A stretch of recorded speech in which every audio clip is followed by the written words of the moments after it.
জমে উঠেছে ঈদ কেনাকাটা। এ নিয়ে বসুন্ধরা শপিং মল থেকে আমাদের সঙ্গে যুক্ত হচ্ছেন আমাদের সহকর্মী রাশেদ রায়হান।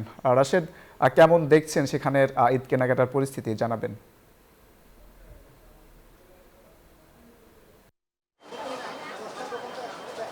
সারাদিনের রমজানের পর মানুষের মধ্যে কিন্তু ক্লান্তি ভাব আসার কথা, সেই চিত্রটি কিন্তু বসুন্ধরা শপিং মলে একেবারেই নেই।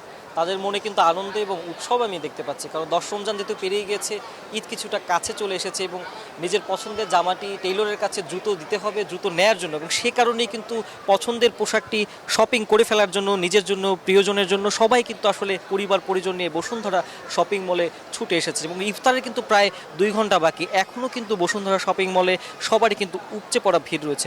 দুপুর গড়ানোর পর থেকে ক্রেতাদের ভিড় এখানে কিন্তু আরও বাড়তে শুরু করে এবং বিকালের দিকে তা আরও ঘন হয়ে ওঠে এবং পরিবার পরিজন নিয়ে অনেকে এসেছেন একসঙ্গে কেনাকাটা করতে। কেউ শেষ মুহূর্তে তালিকা হাতে ঘুরছেন, কেউ আবার দোকানে দোকানে গিয়ে দাম ও ডিজাইন মিলিয়ে মিলিয়ে দেখছেন।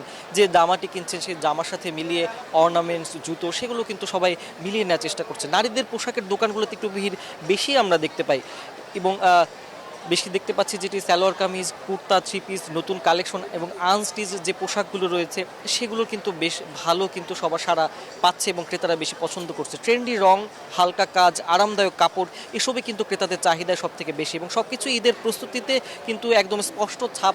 সবার ব্যস্ততা কিন্তু একেবারে প্রকাশ্যে এবং অনেকেই বলছেন যে ইফতারের আগে এই সময়টাতে কেনাকাটা করতে তারা স্বস্তি পান, কারণ রাতে ভিড় আসলে যেহেতু বেড়ে যায়, সে কারণে আসলে ভিড় বেড়ে যাওয়ার কারণে সবাই আগেই আসলে সেরে পড়তে যায়। এছাড়া কিন্তু পুরুষরাও কিন্তু অবহেলিত না, তারাও কিন্তু তাদের যে প্রয়োজনীয় পোশাকটি রয়েছে, পাঞ্জাবি যেহেতু ছেলেদের একটি ম্যান্ডেটরি ব্যাপার ঈদের দিন, সব কিছু মিলিয়ে কিন্তু সবার পোশাক কেনাকাটা একেবারে আগে আগে সবাই সেরে ফেলার চেষ্টা করছেন। এই ছিল আসলে ঈদ বাজারের খবর আমার থেকে। অঙ্কুর।